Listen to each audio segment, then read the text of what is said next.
잘 들리나요? 그 있는 사람들 들리면 yes라고 해줄래요? Can you hear me? Would you say yes if you can hear me?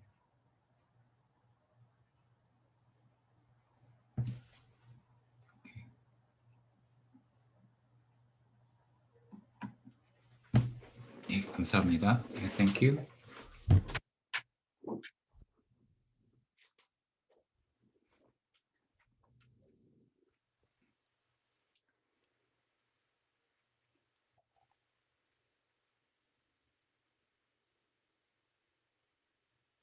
So I will wait for 1 minute and then start.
Okay, so let's start today's lecture. And yeah, thank you all for coming.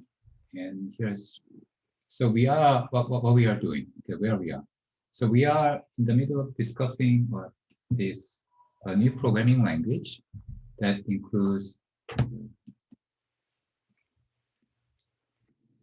failures and input-output.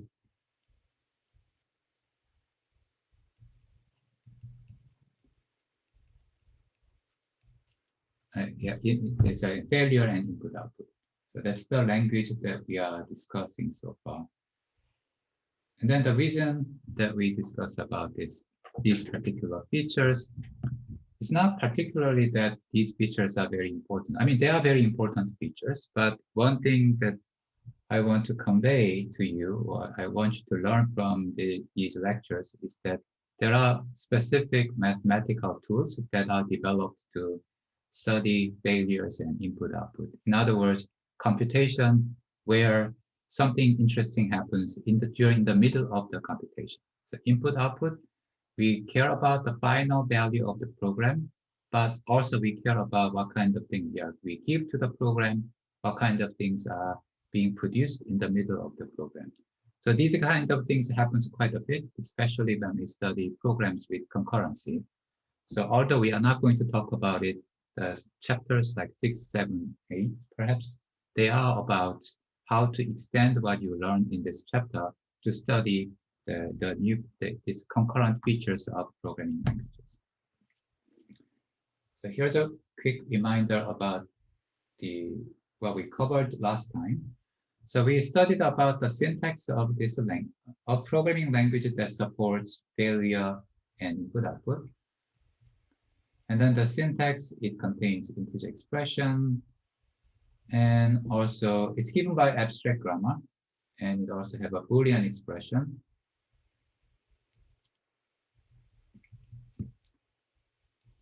And it also have a command.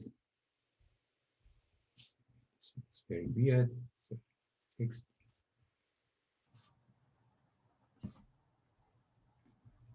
And then integer expressions, Boolean expressions are the same as before. For command, what we have is we include all the programming constructs that we studied in the previous chapter, but also we include a few more constructs. One is for failure, which is a very simple kind of what I call control operator, like a very simple version of goto. And then we have two more things. One is taking an input from the user, which is a question mark, and then they're producing an output, which is an integer expression. And then some example program that I showed you.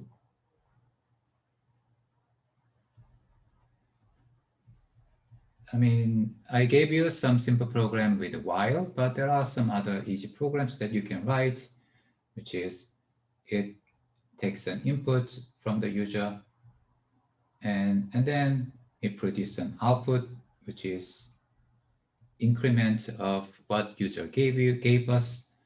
Then it maybe take another input, y, and then produce output, this time x plus y, and then return, before returning the final state, it assign the value x plus y to variable z.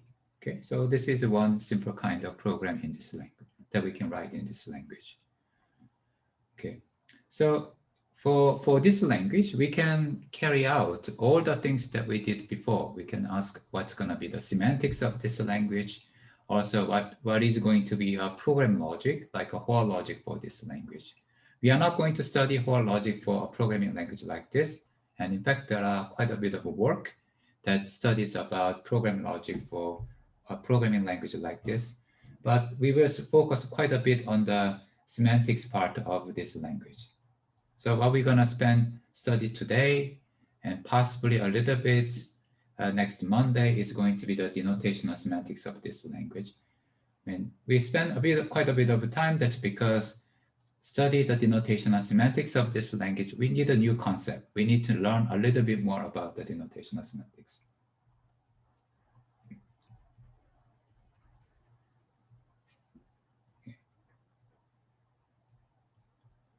So I said the key part, I mean, denotational semantics, as you learned before, is a mapping from programs in this language, which are the syntactic objects, into some mathematical entities. Or more precisely, they are mapping from abstract phrases in this language to some mathematical quantities.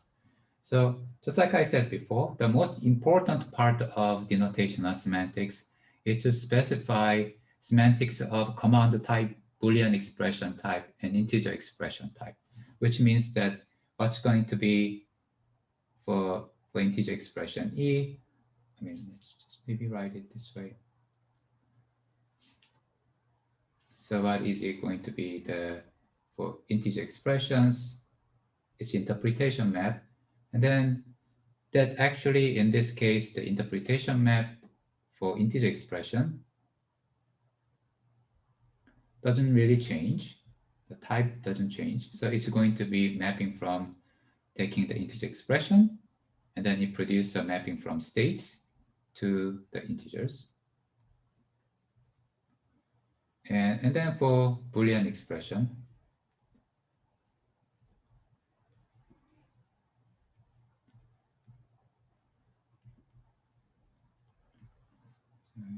number 1, it's going to be exactly the same as before, takes states and returns Boolean values.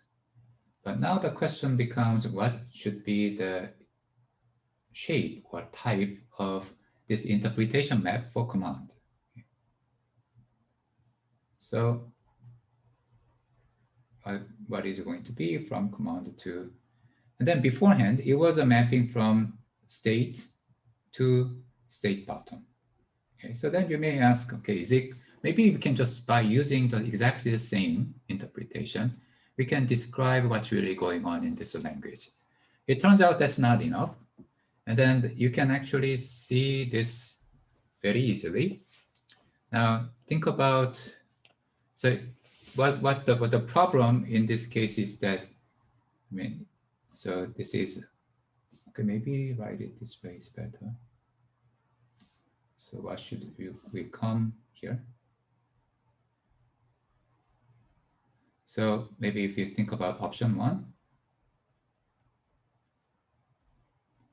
this option 1 is saying that this blank has to be equal to state bottom. But then this option is problematic. It's because, in other words, there's mathematical space from state to state bottom. By the way, if you forgot about what state is a mapping from variable to integers.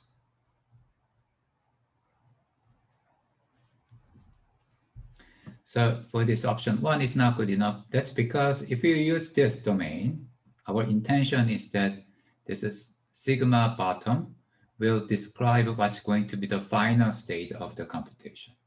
But then this doesn't really allow us to, handle the following command, like the one which said take x and produce x plus 1.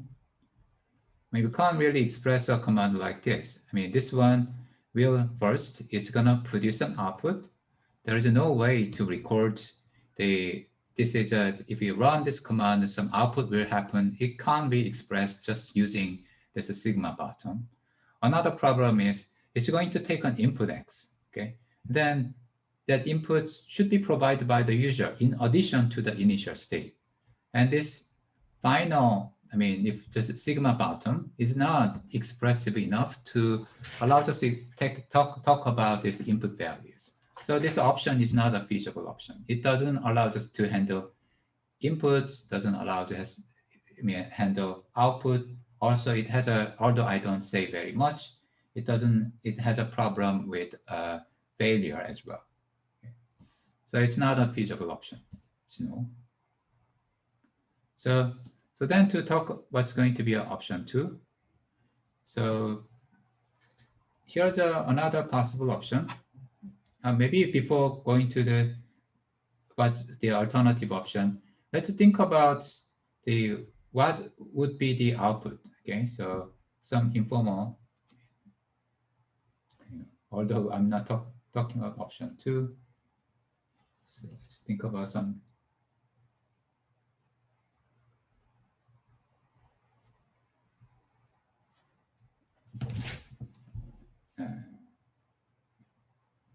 informal description about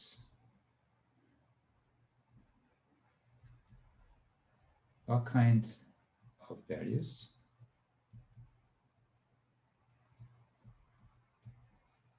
should be included in omega. So I'm now saying that this question mark is omega, so this is an omega. So what kind of value should be included in omega?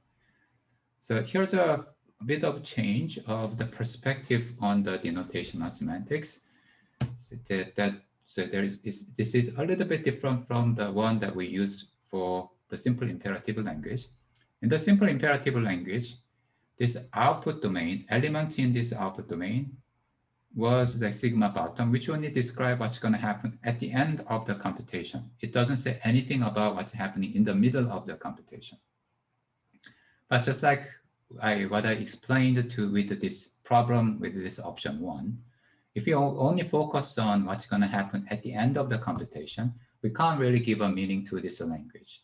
So we have to take a perspective. We have to change our perspective about what omega should be. Instead of describing final outcome of the computation, omega should describe what's really happening in the middle of the computation in a bit more abstract way.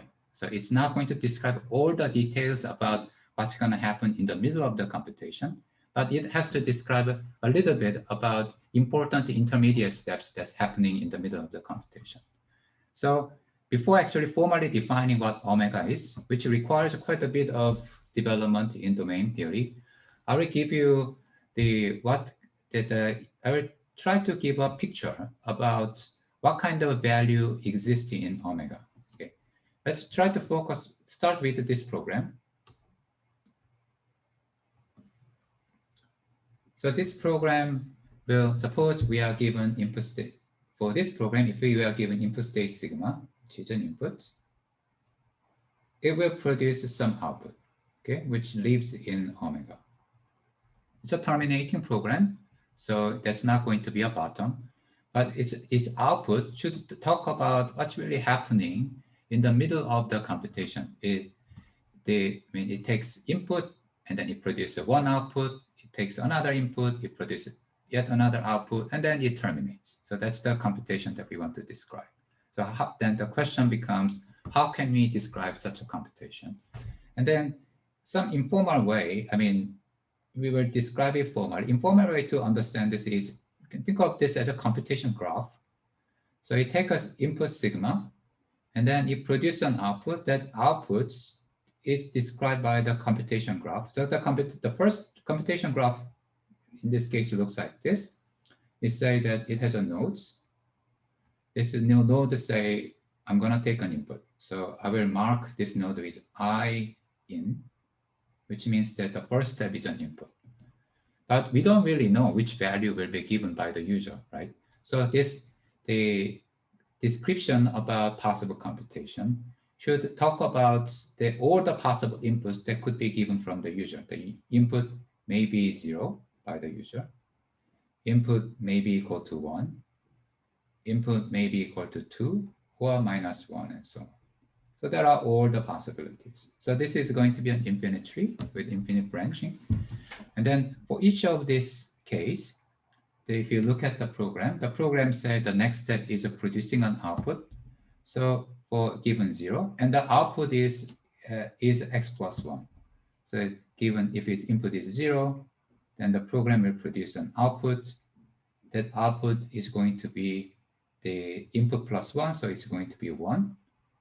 So, and then if input is minus 1, behavior is exactly the same. You produce an output. That output is going to be minus 1 plus 1, which is going to be 0, and so on. So out, it's 2. So I out, it's 3.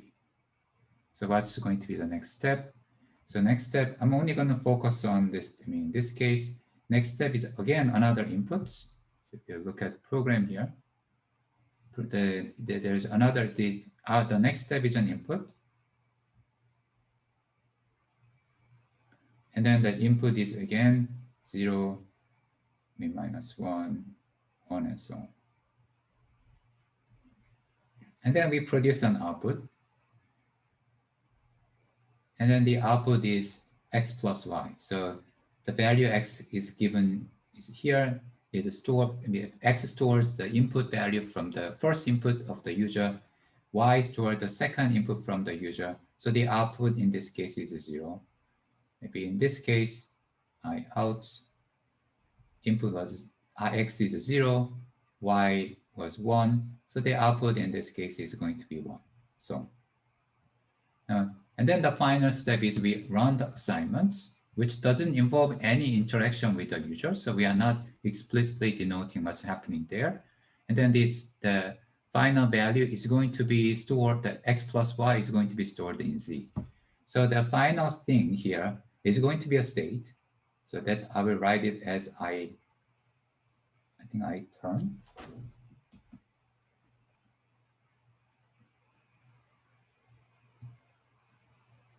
Yeah, I term. So we terminate it. So these I ins, I outs, or I and then I term, they are in a sense describing what kind of things are, the type of each node in this computation graph. So it's an I term, and then the final I term state here is going to be input state sigma, the same input state, but variable x, y, z are updated. X is updated by the first input. This case, x was, this branch was 0, and then y gets updated by the second input, that's equal to 1. Z is updated by x plus y, which is equal to 1. With John's notations, we perhaps have to write it this way. So that's the one outcome. And then the other outcome, you can also describe something that goes here and so on. Okay. Although this is an infinite tree, so it's not, we can't really write this infinite tree, but we can still imagine what kind of tree it actually look like.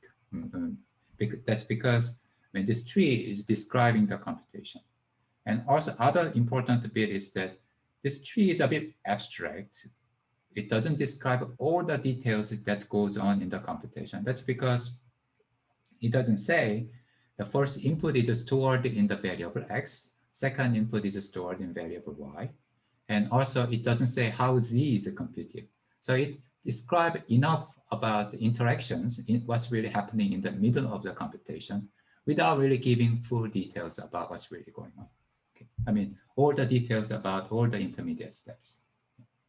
So that's the one info value that's stored in that's in this. That's one of the tree that's going to be inside this omega. That's the space that we're going to construct. And then the description that we're going to write, because it's an infinite tree, if we try to write it this way, I mean, we can't really write it. So that we're going to use a function notation. So really, if you take an input like here, then input, it has an infinite branch, and then each of the branch has an integer value because that each of these values 0, like a 1, 2, they correspond to what's going to be given by the user. So we're going to represent it as a function that takes these integer value, which are the input value that's going to be given from the user, to the subtrees. I mean, okay, so that's how we're going to write this. So our more succinct notation for this infinite tree is going to be look like this. So I in, so it describes the type of the first the step of this computation, which is taking an input. And then we have a function. So the k is an input that's given from the user. And then the second step is we produce an output. And the output is going to be this input value k plus 1. So that's the, and then after producing the output, there is something will happens, okay? So then what's gonna happen is on taking another input. So there's I in.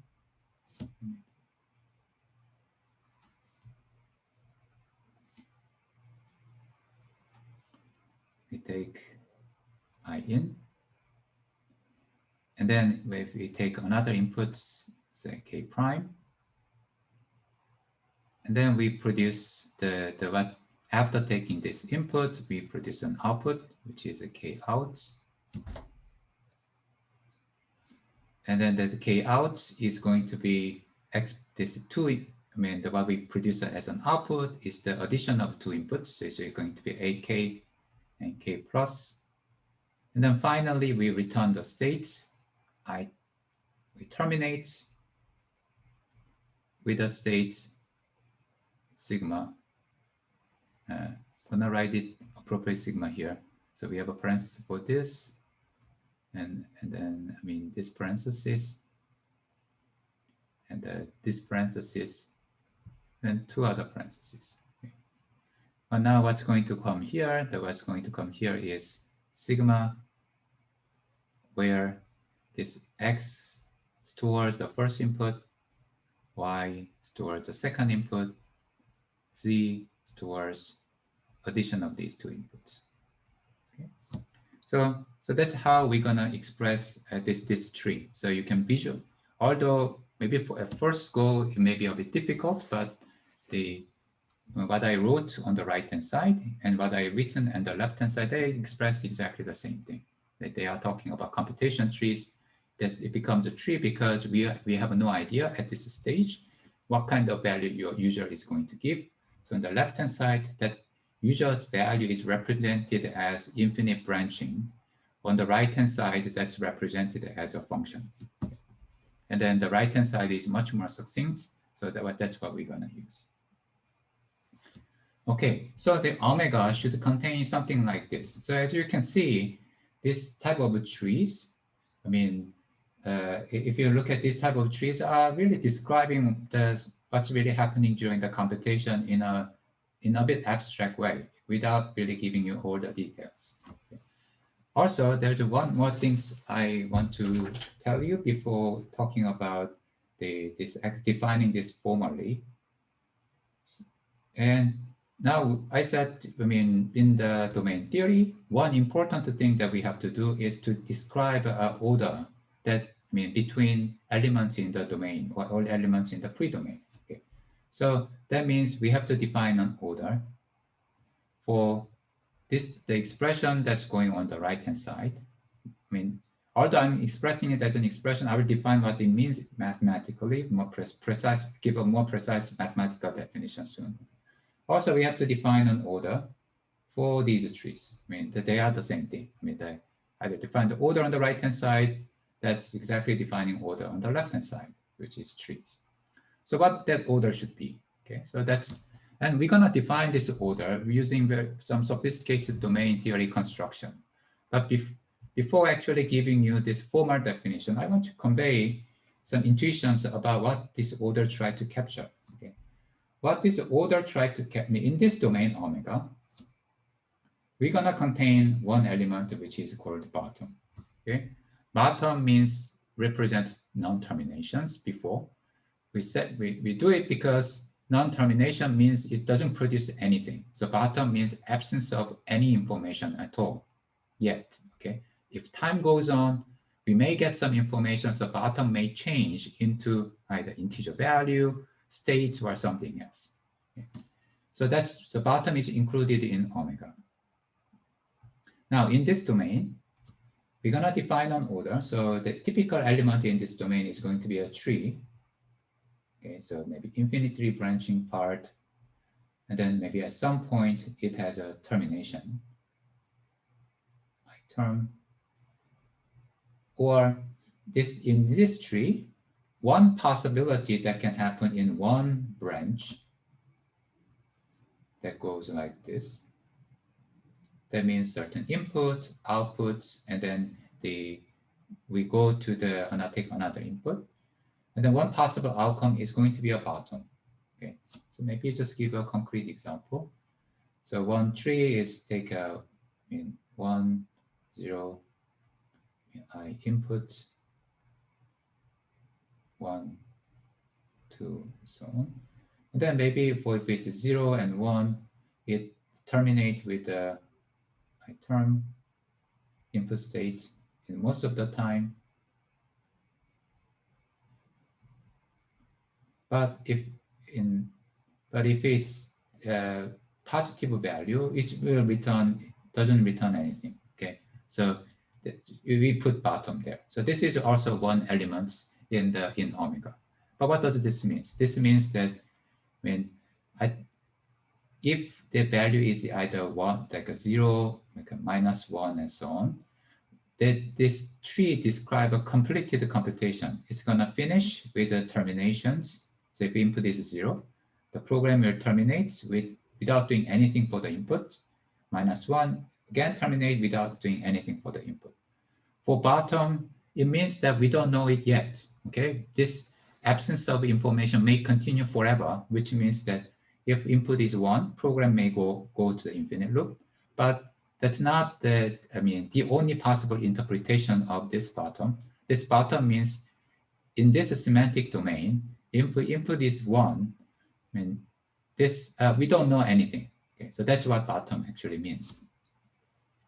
So now let's compare this with another elements where it means 0 negative part is exactly the same as what I wrote there.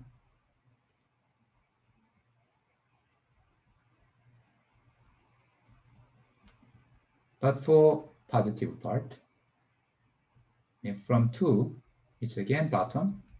But for positive part number 1, it turns out it say that it's going to be I term where sigma, where x is updated to 1. Okay. So now if we compare these two trees, tree on the top, tree on below, they are exactly the same, except that in one case we have a bottom. In another case, we have something better than bottom. What does it mean? Bottom means we don't know anything. If the input is 1, we don't know anything about this computation. That's because, so far, I mean, these trees, they are describing the computation up to some point, up to some time. So far, the program doesn't produce anything, so we don't know anything about what's going to happen. And then, but if we replace bottom by the termination, it means that we are having a bit more information, right? Beforehand, we don't know anything, but now we have some further information which say that actually this bottom gets evolved. If we, so this term means that if input is 1, then we have some terminating states where the value of x gets updated to 1. So we define an order for these trees, and that order essentially say some bottom in the one branch is replaced by non-bottom elements. Order will be defined using sophisticated mathematical means, but intuitively what it really tells us is that bottoms in this tree get replaced by some non-bottom element, and all the rest will be same. And then this replacement happens in multiple different places. That's also completely okay, but that's what's going to be captured by this order. And the textbook also, I may have said this. The textbook, if you have elements, so that's element in omega for these trees, let's call it like omega 1, omega 2. We will have some increasing chain, like omega, some sequence, which omega 2 is larger than omega 1, omega 2 is maybe smaller than omega 3, and so on. And this type of sequence happens a lot. If you define the least fixed point, we produce this increasing chain and take its least upper bound and so on. Now, one way of understanding this increasing chain is a movie. So it's a movie that tells us, like at maybe time, say t0, that we got an output w1, omega 1. Maybe some later time, we got, because if we are running program a bit more, we gain more information. The program may terminate more often, so we gain more information. That's going to be w2. And then if we run program a bit more, we gain more information, w3, and so on. Maybe if the w3 is the end of what we can get from this program, so all the rest may be the same as w3, or maybe it's keep evolving. Okay, so this chain is describing a movie informally about how computation proceeds.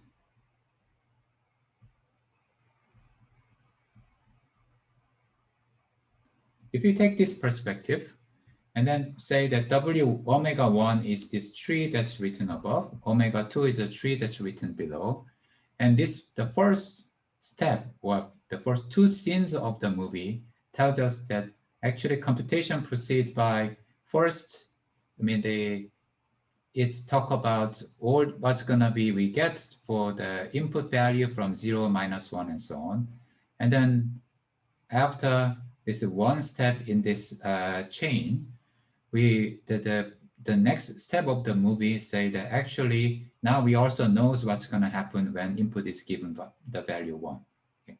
So gradually, this step is describing if we keep running the computations instead of just stopping it now, what kind of evolution, what kind of values we can get in doing so. And this idea of, this is really the key idea behind the key intuition behind this order. And this idea is actually used in some places, like in distributed systems, to design so-called conflict resolution policies in so-called CRDT. So this idea of using order to mirror the possible evolutions of the computation is a key idea behind domain theory, but it also has been used in the design of certain data structures. Okay, so that's the intuitions. Now we want to be a bit more formal. So here I'm gonna just write down what omega is, which is gonna be quite complex, but then I will explain the order construct that appears in omega. So what's going to be the omega? Omega is the type, this output type, and the domains. Actually, it's gonna be a domain. It's domain which we'll use for the final things of the command. Okay, so it's something that's going from here. So every command will be interpreted as a mapping that takes state sigma and produce something called omega. And omega is this, it consists of elements that describe computations or intermediate steps of computation in an abstract way. Now, how we do it? So here's a way to definition of omega. Omega is defined as some domain that is isomorphic to the following. Okay, it's isomorphic to sigma heads plus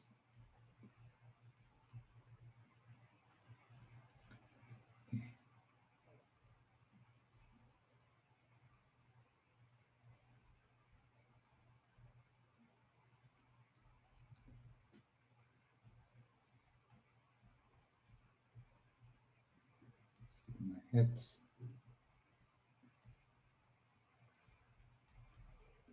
So here I'm using all sorts of notation which I didn't really tell you before. I mean, this one is I told you before.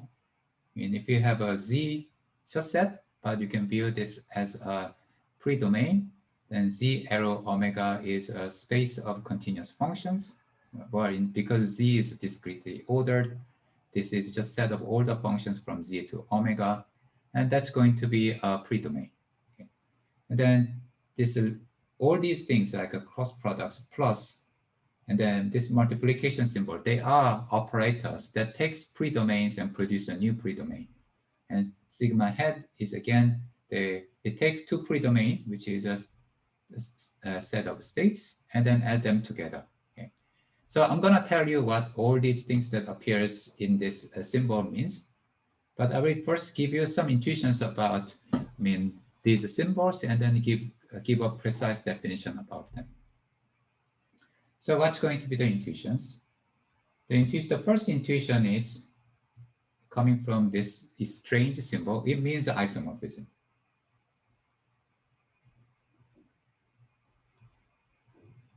So that means that omega actually mean that there is a bijective map from omega to what's going to be written on the right-hand side.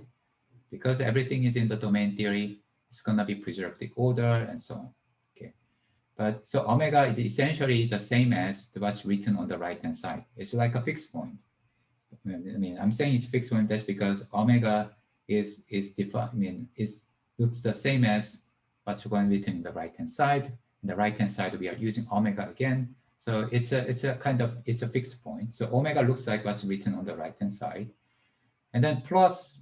You can think of it as a disjoint union, if you are aware of what disjoint union means. If you don't know, this means that we have multiple possibilities. So because sigma head is defined in terms of a plus, and the others are also defined in terms of a plus, that means we have 1, 2, I mean, this number 1, 2, 3, 4. And because of this lifting, there are 5. There are 5 kinds of values that lives in omega. Okay. What these 5 kinds of values correspond to. And they correspond to different outcomes or different things that we will notice in the middle of the computation. Okay. Let's start with the number 3. Number 3 case is about the output. And that okay, all these 5 things also correspond to the type of nodes of a tree that in trees. So types of nodes in trees that I describe in this example here. So then number 3 talk about output. Number 4 talk about input. Number 5 talk about bottom, which is you can view it a non-termination or absence of information. Number 1 talk about the normal termination.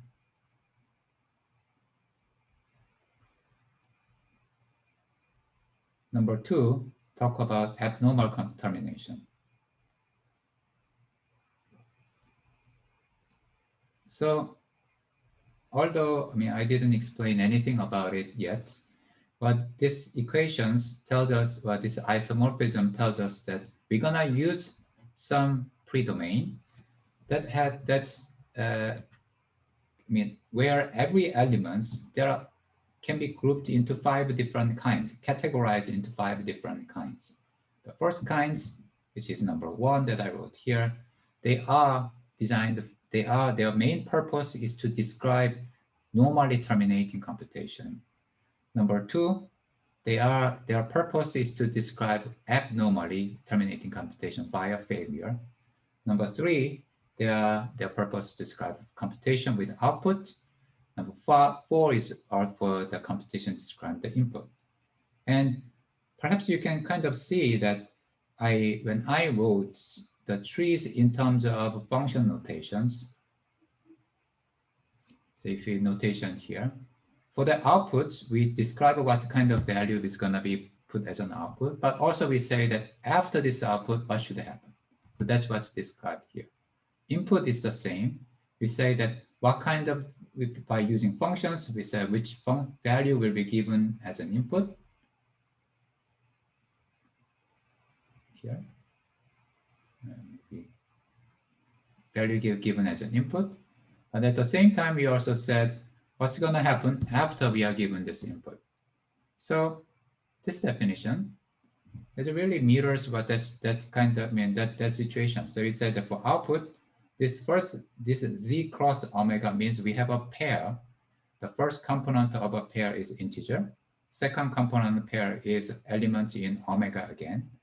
And this means that this is the first integer describe what values will be outputs. And then this second describe what values we will, what's going to be the rest of the computations after producing this output. Input is the same. We now have a functions. This given value Z is something that's going to be given from the user, input value from the user. When input value is given, we know we have to run the program. There are rest of the computation that needs to be run. That's going to be determined by this output omega. Okay. So I will get back to this and give a more detailed explanation about this. So to understand this properly, we need to have an understanding about a few domain construction.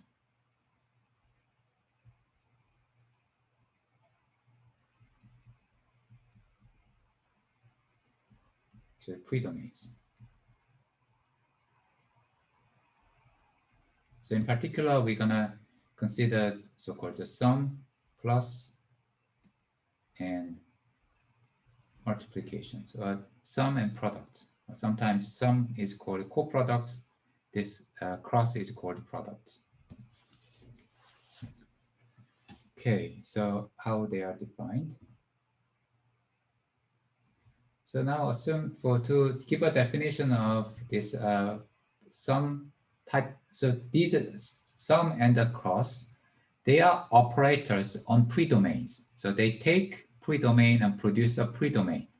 Typically, when you think about operator, you are thinking about operator with respect to a particular predomain, but these are, in a sense, one level up. It takes predomain and produces a new predomain. Okay. So to describe what they are, we consider predomains, P0, and here -1. So they are predomains.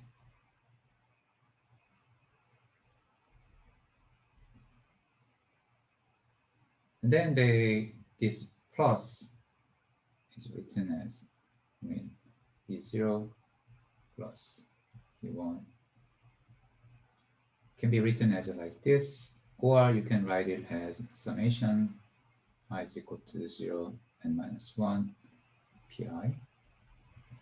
And so this is this additions will produce a new predomain, and then also this products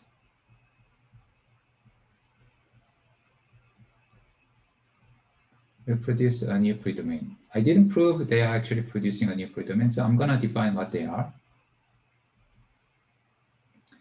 And then, so these are going to be predomains. So this is the one above is given, and this one is constructed. So then what these guys are, okay? So for the first guy, it consists of the elements in the, so the P1 minus 1. Each element is given by this, so it's a pair, I and value x, where the value I is between 0 and n minus 1. And then x is an element of pi. So, I mean, if you are familiar with this disjoint union, this is really a disjoint union. We want to put all the elements of P0, P1 up to Pn minus 1 together without equating them at all, while distinguishing them. So that's why we put this tag I. So this one example is if you have this Boolean lifted, and then add it to integer lifted, and this predomain will contain 0 and true, true, 0 and false, false, and 0 and bottom. They are all coming from this first Boolean lifted. And then for z lifted, we have 1, this index 1 and value, let's say minus 3, 1, minus 2,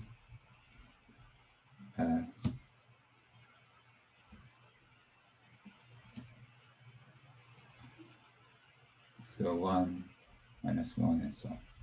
So for all the integers. So that's what we have in the second case. Okay. So you can see that we are putting things together without equating them at all. Okay. So in fact, if you put, say, Boolean lifted plus Boolean lifted, we are going to have a domain with 6 elements. One is 0, true, true, 0, false, false, 0, bottom. Then the same thing, but with a tag 1, false, false. And then the first 3 guys, they are really coming from this first component of this sum construction, and then the other 3 are coming from the second component of the sum construction. And then we put order, because we want to construct a pre-domain. We want to order between elements in this sum construction, sum domain. So if you have a I x and then j y, they are elements in this sum. Maybe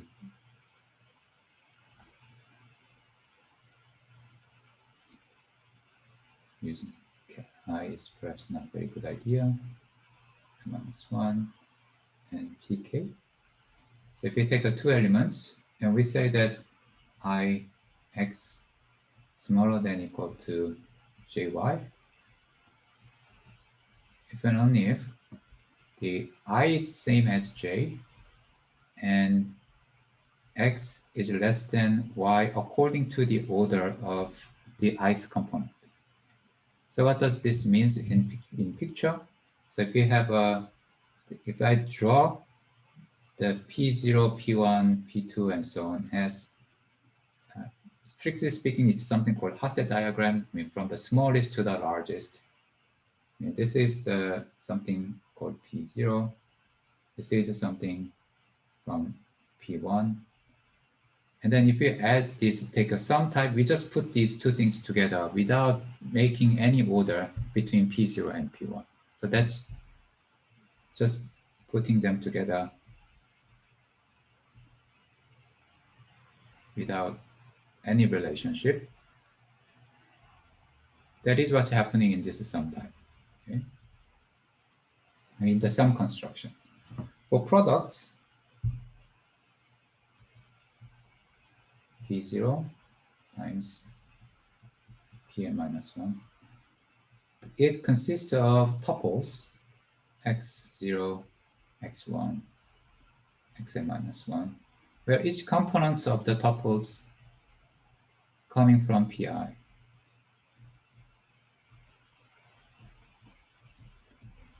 And then the order that we are using, so this is something maybe most of you are familiar with, is Cartesian product constructions. And something like this happens in most programming languages which support proper types. So for instance, product type in Haskell or maybe OCaml, they are corresponding to this construction. And then order that we can give here is that if you have a x0 to xn minus 1, we say that that is smaller than equal to y0 to yn minus 1. If and only if they are component, I mean, there's less than equal holds for component for all I, xi is smaller than equal to yi, according to the order of the ith component. So this is sometimes called a component-wise order. Okay. So I talked quite a bit, and then here's one exercise I want you to do. So here's an exercise. I want you to prove that this is if all of PIs are predomains, this is sum and products of those predomains are predomains. So the key things that I want you to do is, I mean, it's okay for you to assume that these orders for both cases are partial order. And the only thing I want you to focus on is to what's going to be limits. Okay, because one major condition in predomain is the existence of least upper bound of every chain. So show that in the first case, chain always exists. In the second product case, chain also always exists. So that's the first exercise I want you to do. Second exercise is, now suppose all of PIs are domains, which means that they have the smallest elements. Then which one of this I, PI, and products, maybe, which one is a domain? That's my question.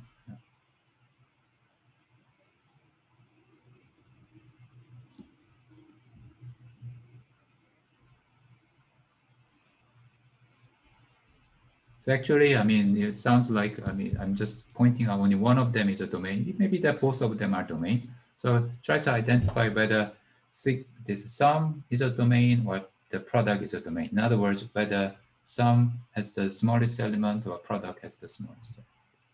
So I'll give you 5 minutes to prove this.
Okay, so let me tell you the answer here.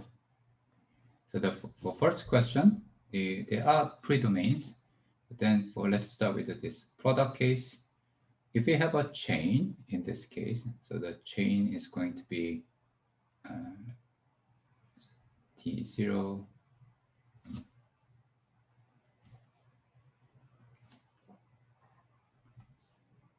Let's write it this way.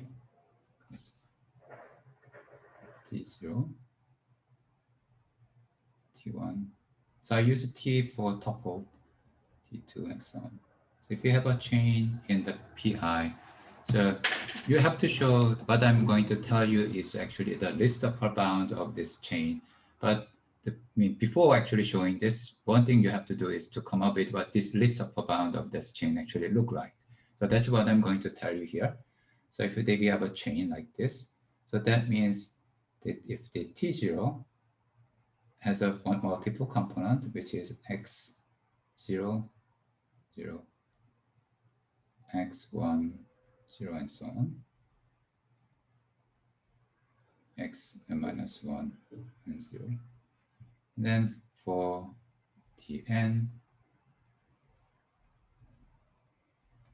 it will look, maybe not n is not very good. Let's use k. K is going to be look like x0k, x1k, and so on. N minus 1.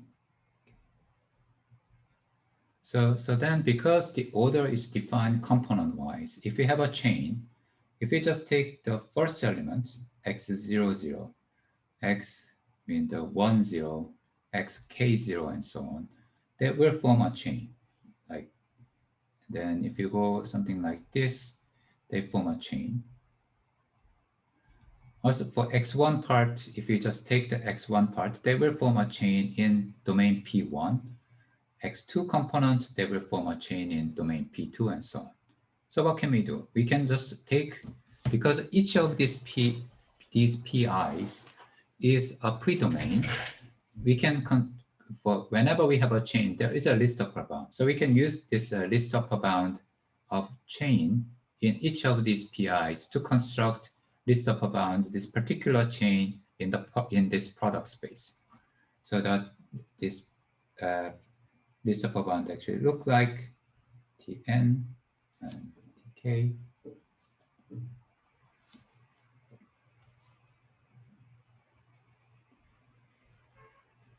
This is defined by, say, 0 to infinity, defined by a tuple, and then this is computed by component-wise. So k 0 to infinity, but for the first component, maybe I just use t everywhere instead of x. That should have been enough for 0. For the second components,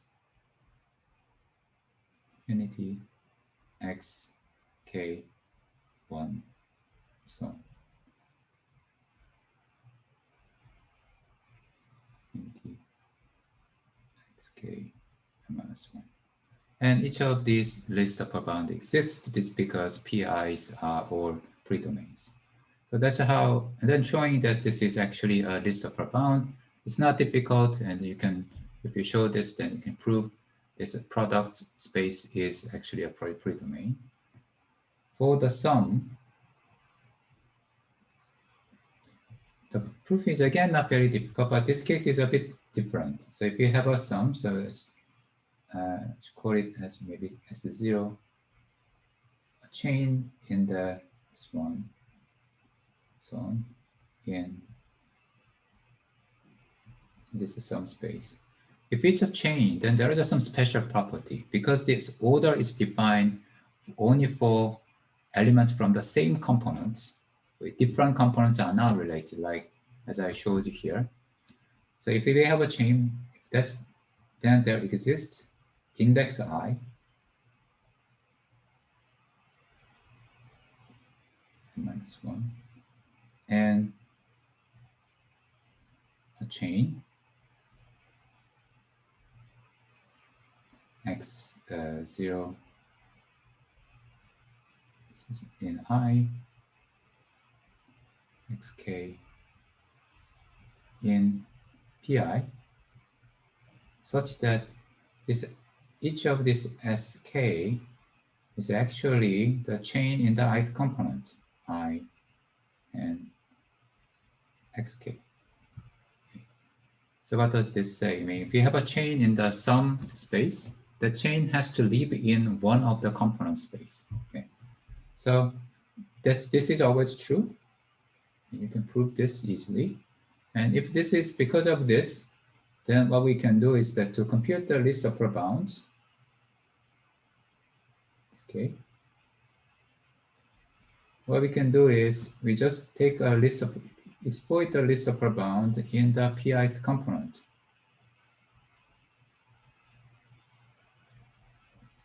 And then it's taken in pi. So this is how we can show that this sum space is also a predomain. And for the second question, this is only the product is a domain. The product is a domain, but this is not necessarily a domain.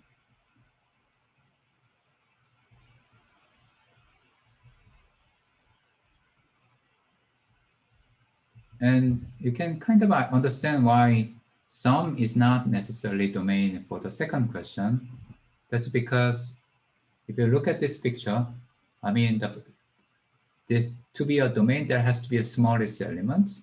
But I mean, P0 and P1, I mean, they are completely separate. So you can't really find smallest elements that even if P0 has a smallest element, P1 has a smallest element, we can't compare them. And we can't make one of them smallest in the sum space. Okay.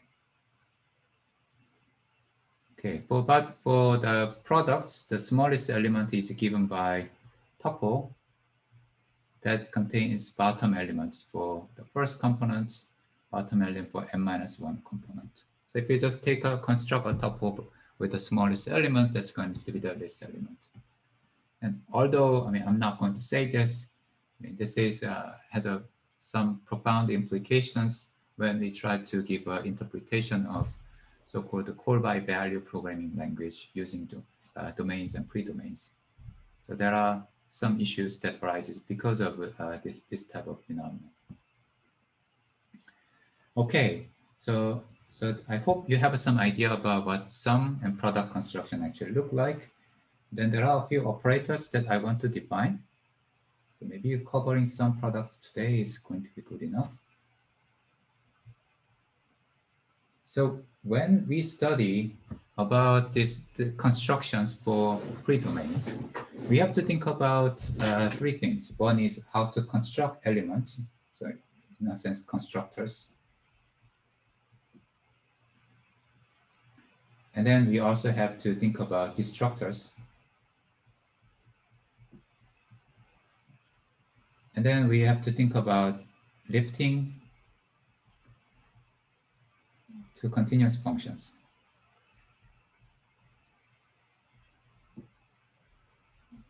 I mean, what accurate word for this is maybe functoriality. So if you use a Haskell, I mean, you will actually see that the word like a functor in the type class. So this type of word actually appears in the certain programming languages.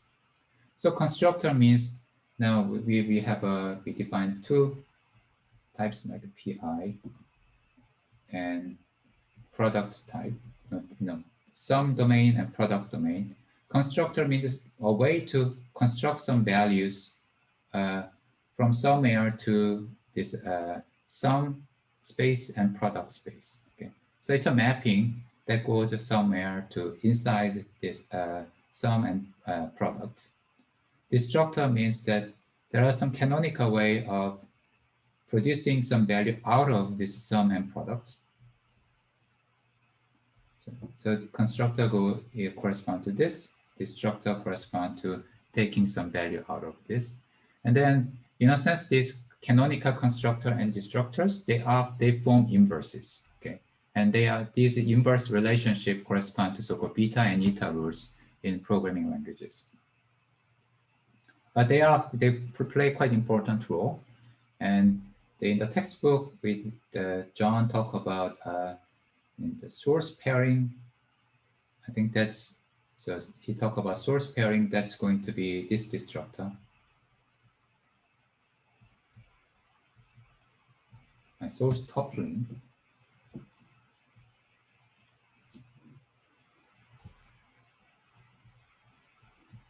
And then John also talked about target toppling. That's going to be in this constructor. I mean, this constructor, the source toppling is a destructor. So what they are? So they are actually quite simple. For 7 minutes, I think it should be enough. So if we first talk about the constructor and destructor for PI, constructor in this case looks like this. If we have a pre-domain P, then we have a map, family of map F1 from P to continuous map from P to PI, F2, which is again continuous map P to P1, P2, F3, P3, and so on. So if you have a continuous map to all the components,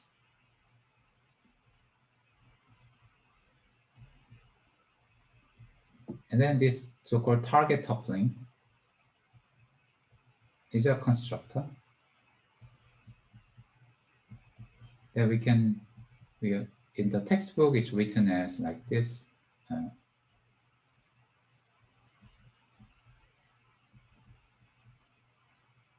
-1. Actually, start with a 0.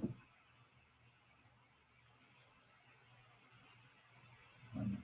Okay, so I had to start with a 0, 1, and -1.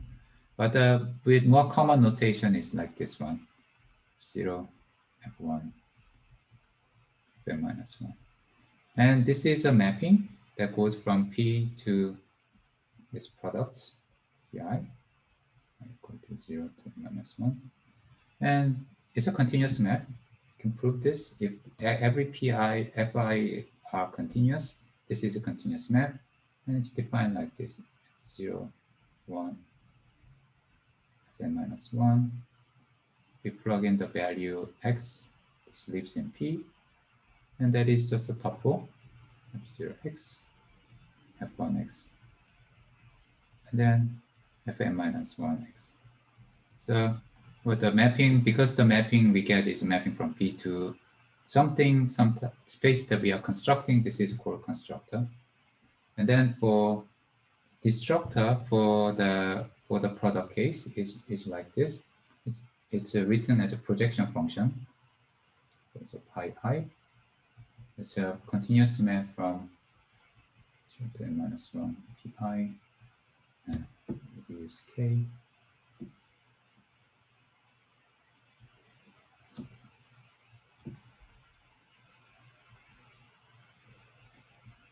To pi, and it's really taking the ith component, xn-1. Then we are taking I component there. And this is also can be easily shown on continuous map. And there are some relationship between this projections and so this pi I is a projection, and this target toppling. There are some relationship, and that relationship intuitively say they are mutually inverses in some sense. And they are something called beta and eta rules in programming languages. But anyhow, you don't need to know about this. And these are the canonical construction. The construction is, this target toppling and then this projection. But one construct elements, the other destruct elements. Now for some, in this case, it's a bit for product, and some are, although I'm not going to talk about, they are dual. So what do you expect in one case holds in a dual manner in other case. So for some space, we have our destructor looks like the constructor for the product space, and the constructor looks like a destructor in the product space. Okay, so I will tell you what they are. So suppose we have F0 in this case, which is a mapping from P0, continuous map to P0, P F1, continuous map from P1, P1, F-1, which is a continuous map Pn-1 to P. So you see that the direction of P and Pi that their positions are swapped in this function, right? So then we have a destructor in the sum type, which is called source toppling by John. This is not a standard terminology.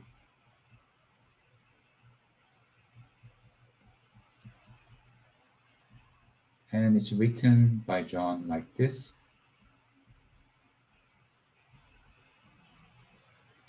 But a bit more standard notation, I think, is square brackets. So this is a destructor. So it goes up from sum I 0 n minus 1 pi to p, and it's a continuous function. And then its definition is something that you expect. So if f0, f1, fn minus 1, and then if you give a value of the ith components, what's going to happen is that we're going to apply the fi to x to get a value. So that's how it's defined. And this is exactly so-called case statement in OCaml or Haskell or Scala. Okay, so this is a destructor for the sum, and constructor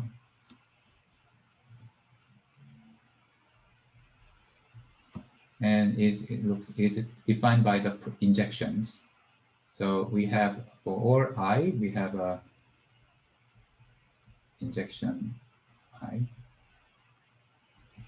And sometimes, people just write this iota I. Okay. What this injection does is that it takes elements in Pi and embed it to, this is some space.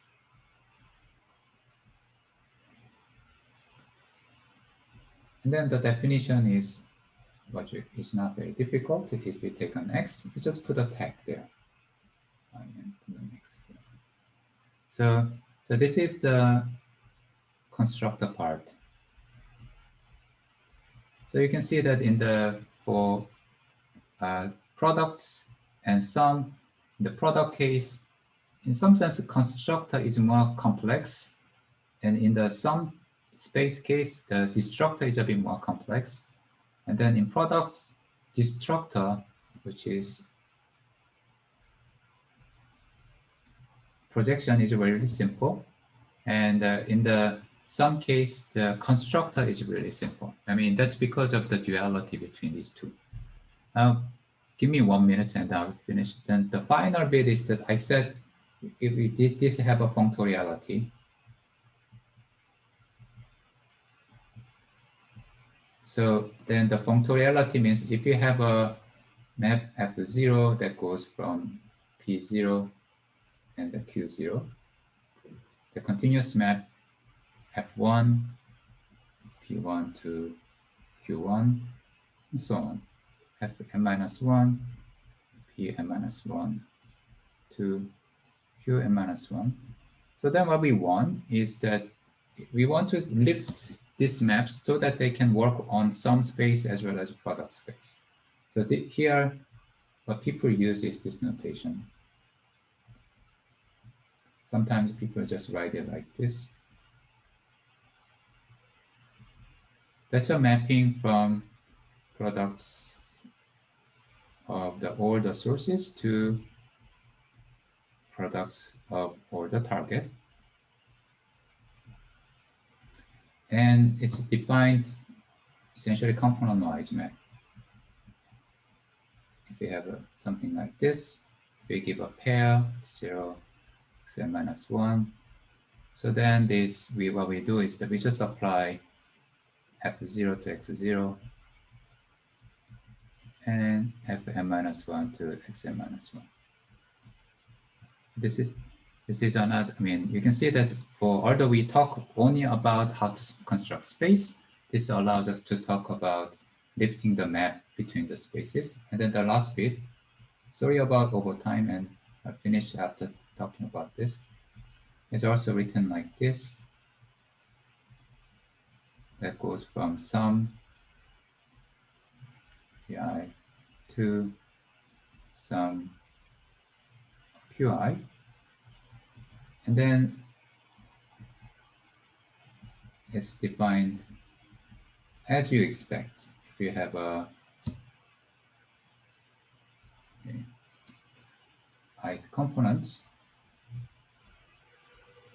and value x, and we maintain the tag and we transform x by fi. And right, so these are the operator that comes with these space constructors, and they are considered as canonical operators. So we covered the few canonical operator for targets.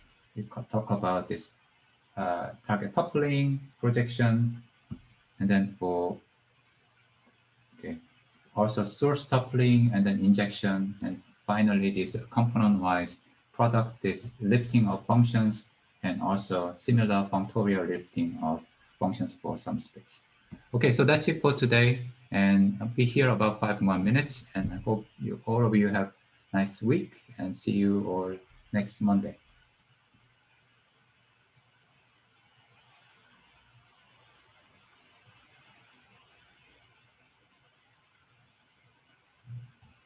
Yeah, so that's it. That's the end of today's lecture.